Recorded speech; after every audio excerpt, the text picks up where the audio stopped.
Hello and welcome to Viewpoint. I'm joined today by artist David Datuna. David. Hi. Many thanks for joining us. And thank you invite me here. You're often described as a Georgian American artist. I was wondering if only for the purposes of this interview, perhaps we could call you a Ukrainian American artist, because the reason I say that is just because you do have some family ties to this country. Yeah, my grandma was from Kyiv, Ukraine, and I have some blood in the Ukraine blood, you know, so, and I'm happy to have it. Yes. But I'm really international artist. The people call me Georgian American, but I'm just a New York-based artist. New York-based, yes. I suppose there it's very much an international community of Absolutely, artists. Yeah. Because all my project, all my ideas, it's about the international, globally, you know, all my concept, it's about the world, yes. What's going on now, and general concept, it's about the freedom. So this is why I like to be international. International. To push the international ideas. And you feel like in yourself as an artist, you feel like you are, in a sense, you personify this internationalism.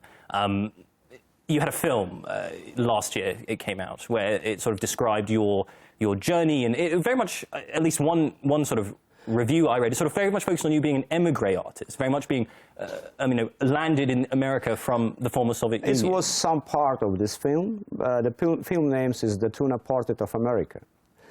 And the film about my life, the story of my life, you know, and how I came to America, why I came, what my art about it, you know, and film about the post project we did with in National Portrait Gallery in Washington, D.C.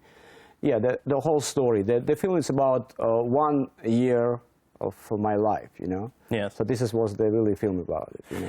And this exhibition at the National Portrait Gallery, this was the first one ever, I believe, to use Google Glass. Is that right? Yeah, we did project with Google Glass, but Google not was involved in this project. We just used the Google Glass, and we did the project, and the name was the Portrait of America. I did the American flag, and I did with the Google Glass. But in this time, as Google Glass was just a high-tech brush, it's like bridge that makes the people inside in the work to make easy understandable about the concept what I mean. Did you use the American flag there in some way? Did you feel that you were trying to assert yourself as an American? You know, I speak in English with a huge accent, like you heard, but yes, I feel myself 100% American. I am. Why do you use technology like that? Why did it seem to you that that would be a good way to go? What the life will be without the technology? It's boring, you know? Like, look how the iPhones, they changed the phones, the cell phones changed the life, computers, like, you know. Have you ever thought about using a smartphone in some kind of art form? It seems like they're such a part of our lives now that... Absolutely, and this is important. And I think this is the future. This is the really future. But same time, you know, and this moment we have in life also, I have some moment, I bring the first small piece of Google Glass in the school of my son and present for the young generation, for the children of 10 years old. And my last question was, in this date, what's the more important, art or technology? And everybody say art. Art first push the technology. Yeah. Art, they create the ideas. And not after the technology, you know, create these ideas and create something new. I mean, first was world, and after people did something, you know? Yeah. So I think art is more important. But speaking of which, you do have a new project that you're currently working on. I know you can't say too much about it, but it is, again, another fusion of art and technology. It's going to be partially based here in Kyiv, is it not? And you're working with NASA. Yeah, it's a satellite. We sent the space satellite, you know. This is the first time in history it's going to be art satellite. You know, and we did with the veterans of the NASA and DARPA. And we're going to send the satellite in space with NASA in early 2017. And first city, when we're going to install this installation, which one's going to directly connect to the space, it will be Kyiv, one of the first city. It's New York, San Francisco, London, but first city it will be Kyiv, because I think in today's situation in the world, Kyiv, it's a very important city, and here a very historical moment happens now, not just for the Ukrainian people, for all people, you know. And this is why it's important to us to be part of this. To be here. Yes. Tell me a little more about how you see the current situation in Ukraine. I'm interested because you fled, well, I say fled, but you left Georgia, came to America. Given your history in the USSR, the former USSR, how do you see what's currently going on in Ukraine? Do you see it as an aggressive Russia, which is putting this country under pressure? You know, for me, Mr. Putin, he's like Hitler in 1941. You know, they start war with Russia, with the USSR, and I think it's situation here is very critical now. And I'm like artist, like to do everything to help to change the situation, to bring more freedom, to bring more dream, to change the new generation. This is what all my art about it, you know. This is why I'm here. And how I can change the situation, I don't know. But even if I do something small, I will be happy, you know. Do you feel that the Ukrainian people also have to take responsibility somewhat on themselves? Because I feel like we always often look at Russia as the aggressor, Ukraine as a victim, but the Ukrainian people have to also express themselves, and from the Ukrainian government we could also see pressure on freedom of speech, censorship. You know, it's very hard to answer for me now because I'm 3 days in Kyiv only. You know, I need more time.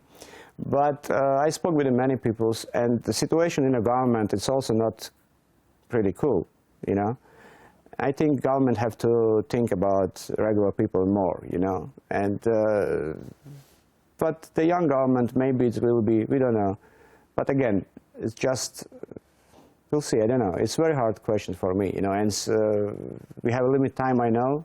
And it's a conversation for a couple hours or maybe days. What do you see in Georgia, since you also had the Rose Revolution there, if I'm not... Yes. So it was... You know, when this was Rose Revolution in Georgia and the Mikheil Saakashvili did this revolution, I was in New York this time. But it was perfect time, and I think it was very important. They push a lot in Georgia to European vision, you know. And I think Saakashvili did a lot for Georgia. And I hope... He's now the governor of the Odesa region of Ukraine. We should mention. I know a lot about this guy, and I want to tell, I think he do very well things, you know. And I hope finally he's going to finish it, everything ideas he have. Because I spoke with many people in Georgia. I spoke with many people in Ukraine, and people happy with what he did, you know. And hopefully he's going to have enough power to finish it, all his ideas. And again, I want to, your last question was about what I think about aggressive Russia for the Ukraine. I did my show in Russia in 2013, and show was in a Red Square, and show was calling the Putin-Nicholas II eye-to-eye clash of civilization. I think just the name is very clear of my position. It's clash of civilizations, you know. This is what I really think. Yes. But you're actually not, was that the last time you were in Russia? Since then? A few years ago, but after this show I had no visa. You had no visa to Russia? No, they put me in some special list to, like, animal of the Mr. Putin. But fine, you know, I'm happy to be. Yeah. Mr. Datuna, we're almost out of time, unfortunately. So perhaps finally, do you feel yourself then as someone who is part of the revolution that is happening in this part of the world? Absolutely, yes.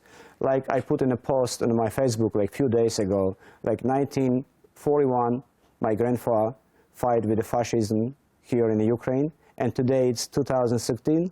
I'm fighting the same thing of fascism from the Russia, the same in the Ukraine, you know. I'm the one of the soldier, but my fighting place is art, you know. Like I have a lot of friends in the U.S. government, and sometimes I tell them, send me first. Maybe we can change something, and after you don't have to send the army. So I think art is very important, and to bring this kind of project in the Ukraine, this is what changed the people's mentality. And if you change the people's mentality with art, with movie, music, what else you can do? You can really create a new generation. A new generation can build a new world, you know. This is my philosophy. Fantastic. Well, Mr. Datuna, I'm afraid that is where we'll have to leave it. But thank you very, very much for coming in. Thank you, you invited me. Thank you very much. You've been watching Viewpoint. I've been joined by David Datuna, artist. He's currently in Kyiv. Many thanks for watching. Do join us again next time.